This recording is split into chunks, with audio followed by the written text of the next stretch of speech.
پھر آپ کا تجزیہ جاننے کی کوشش کروں گا. وہ کہتے ہیں جی کہ مشرف صاحب کے دور میں چینی جو تھی وہ 21 روپے کلو تھی، جبکہ جمہوریت میں 65 روپے کلو ہے. جب انہوں نے کہا جی آٹا 13 روپے کلو تھا، جمہوریت میں 35 روپے کلو ہے.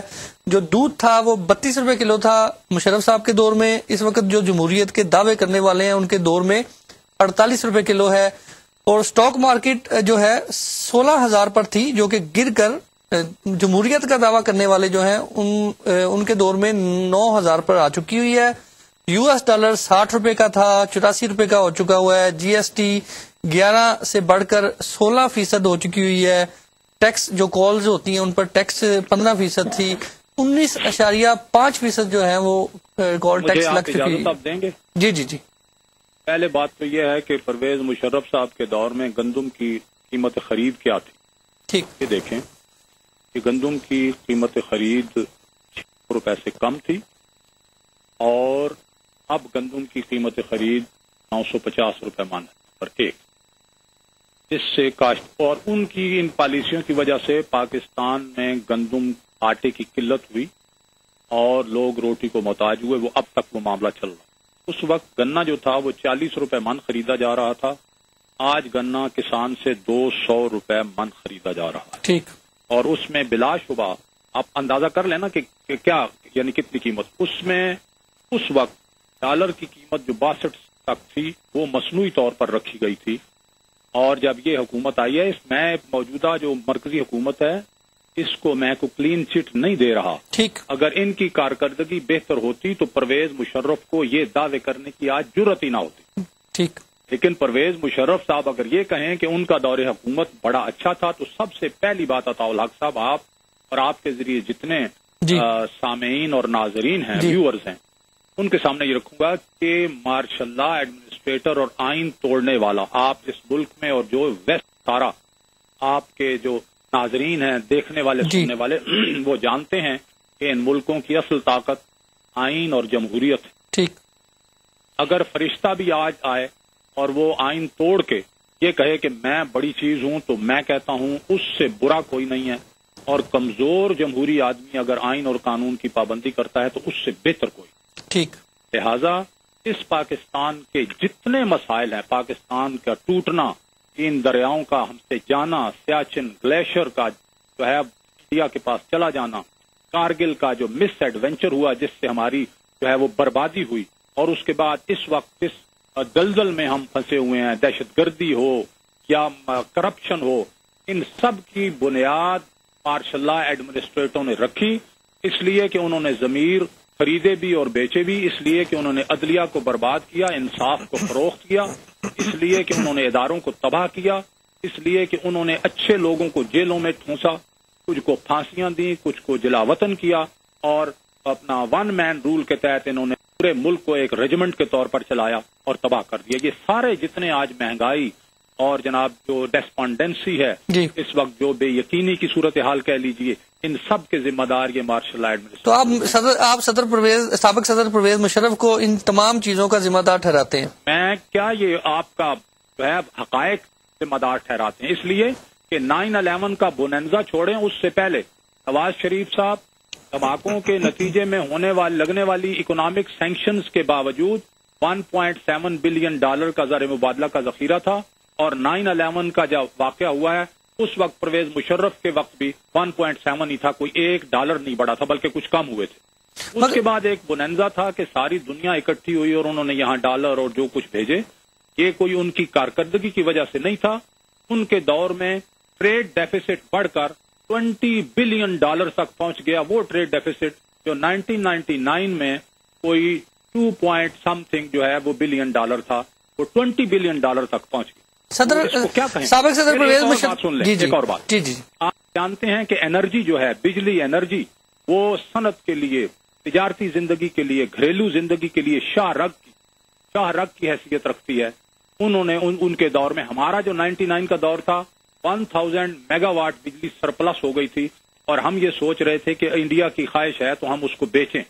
ان کے دور میں یہ لوڈ شیڈنگ ہونی شروع ہوئی، کارخانے بند ہونے شروع ہوئے، اور اس وقت تک یوں سمجھیں کہ پاکستان کو کارخانوں کا قبرستان بنانے کی کوشش ہو رہی ہے. تو جس آدمی نے چینی کا بحران پیدا کیا ہو، آٹے کا بحران پیدا کیا ہو، لوڈ شیڈنگ کا کوئی علاج نہ کیا ہو، اور دہشت گردی پر دوگلی جنگ اس نے لڑی ہو، لوگوں کے ساتھ معاہدے کیے ہوں، کرپشن یعنی جن لوگوں کو وہ کرپٹ کہتا تھا کہ میں انہیں آنے نہیں دوں گا، ان کو NRO کے ذریعے پھر وہ لایا، اس کی کیا کارکردگی ہے مجھے یہ بتائیے. ٹھیک ہے، مگر ابھی ایک اور بھی الزام آتا ہے سابق صدر پرویز مشرف کے حامیوں کی جانب سے. آپ کے قائد جو میاں محمد نواز شریف صاحب ہیں ان پر یہ الزام لگاتے ہیں کہ میاں محمد نواز شریف اس وقت پارلیمنٹ میں نہیں آنا چاہتے اور وہ کسی بھی جگہ سے الیکشن جیتنا ان کے لیے کوئی مشکل نہیں ہے، اور پارلیمنٹ میں نہ آنے کی ان کی وجہ یہ ہے کہ وہ ایک گھنٹے کی، ظاہری بات ہے اپوزیشن لیڈر جو ہوتا ہے، چونکہ مسلم لیگ نون، یہ الزام وہ دیتے ہیں کہ مسلم لیگ نون جو ہے وہ فرینڈلی اپوزیشن کا کردار ادا کر رہی ہے، اور اگر مسلم لیگ نون کے قائد پارلیمنٹ میں آ جاتے ہیں تو ایک گھنٹے کی تقاریر کرنی، حکومت کو تنقید کا نشانہ بنانا، امریکہ کے خلاف بات کرنی، یہ میاں محمد نواز شریف صاحب کے بس کی بات نہیں ہے. تو اس پر میں ذرا چاہوں گا کہ تھوڑی روشنی ڈالیں گے پلیز. ضرور. پہلی بات تو یہ ہے کہ فرینڈلی اپوزیشن کی جو بات کے حامی ہے یا یہاں، یہ ایک ایسی بے بنیاد چیز ہے.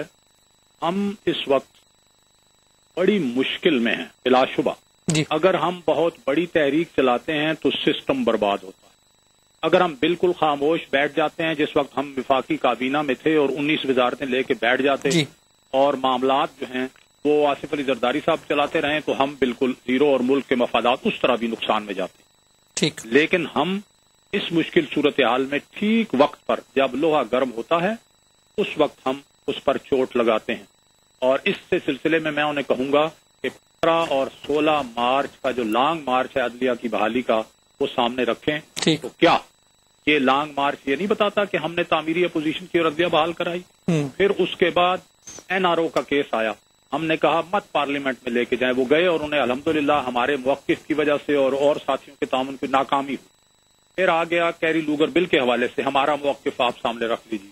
پھر ابھی جو عدلیہ کے انہوں نے احکامات پر عمل درآمد اور ججوں کے اپائنٹمنٹ سے انکار کیا، ہم نے دباؤ ڈالا اور کھل کے اپوزیشن کی، بلکہ وہ جناب نواز شریف کی پریس کانفرنس پر بہت سے لوگوں نے تنقید بھی کی کہ دیکھیے جی آپ آصف علی زرداری صاحب کو سب سے بڑا جمہوریت کے لیے خطرہ قرار دے رہے ہیں. تو ہم میدان میں ہیں ابھی تک الحمدللہ، وہ بھی وہاں سے بھی وہ پیچھے ہٹے، اور اس وقت ہم آئین کی بحالی کی جدوجہد کر رہے ہیں. اور جناب نواز شریف نے انہیں 1 مہینے کا ہے وہ وقت دیا ہوا ہے. آپ دیکھیں گے کہ ابھی جب وزیر اعظم گئے ہیں جناب نواز شریف سے ملنے، تو انہوں نے یہ کہا ہے کہ ہم 23 مارچ سے پہلے بحال کریں گے. تو ہم جب موقع ہوتا ہے تو دباؤ ڈالنے کا، میدان میں اترنے کا، جناب نواز شریف اپنی پارٹی کو ساتھ لے کے ان کے مشورے سے اپوزیشن کے لیے میدان میں اپوزیشن کے طور پر اترتے ہیں.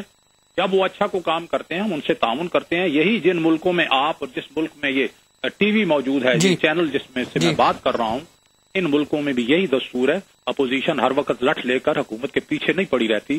میرا خیال ہے کہ ہم بالکل جو ریکگنائز ڈیموکریسیز ہیں ان کے مطابق اس وقت ملک میں اپوزیشن کر رہے ہیں. تو جیسا کہ ابھی آپ نے بات کی کہ ایک بیان دیا آپ کے قائد میاں محمد نواز شریف صاحب نے کہ آصف علی زرداری جو ہیں وہ جمہوریت کے لیے بہت بڑا خطرہ ہے، تو کیا آپ سمجھتے ہیں کہ اس کے ایک دن بعد تو سارے معاملات جو ہیں وہ حل ہو گئے، اور آپ کو نہیں لگتا کہ مسلم لیگ ان کو تھوڑی سی شرمندگی کا سامنا کرنا پڑا اس بیان پر؟ شرمندگی ہے. اگر یہ ہم دباؤ نہ ڈالتے تو عدلیہ نہ بحال ہوتی. لیکن ابھی ہم کہاں بیٹھے ہیں جب تک یہ آئین نہ، اس لیے کہ اس وقت وہی پرویز مشرف کا آمرانہ جو ہے وہ 17ویں ترمیم موجود ہے.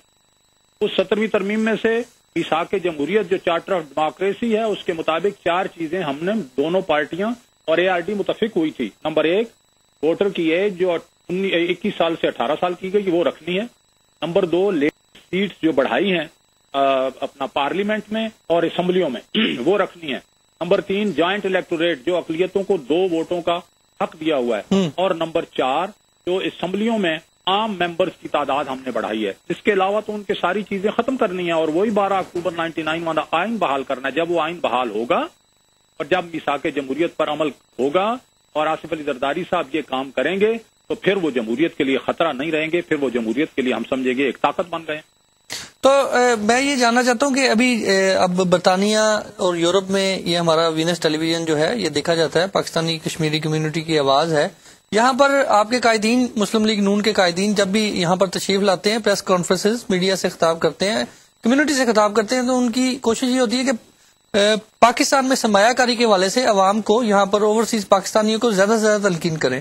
اب یہ بات میں ہمیشہ کوشش کرتا ہوں کہ ہر آپ جیسے عظیم جو سیاستدان ہیں اور بڑے اچھے رہنما ہیں جو کہ آپ ایک بڑی خدمت بھی کر رہے ہیں پاکستان کی، میں یہ جاننا چاہتا ہوں کہ اب ایک طرف تو آپ کے قائدین جو ہیں وہ تلقین کرتے ہیں کہ اپنے پاکستان کے اندر سرمایہ کاری کی جائے، اپنے وطن میں سرمایہ کاری کر کے اکانومی کو بہتر بنایا جائے، مگر اگر آپ یہ دیکھیں کہ سرمایہ کاری آپ کے قائدین کے جو انویسٹمنٹ ہے وہ پاکستان سے زیادہ تو برطانیہ یا دوسرے ممالک میں ہے، کیا ان کا فرض نہیں بنتا کہ وہ بھی پاکستان کے اندر سرمایہ کاری کریں؟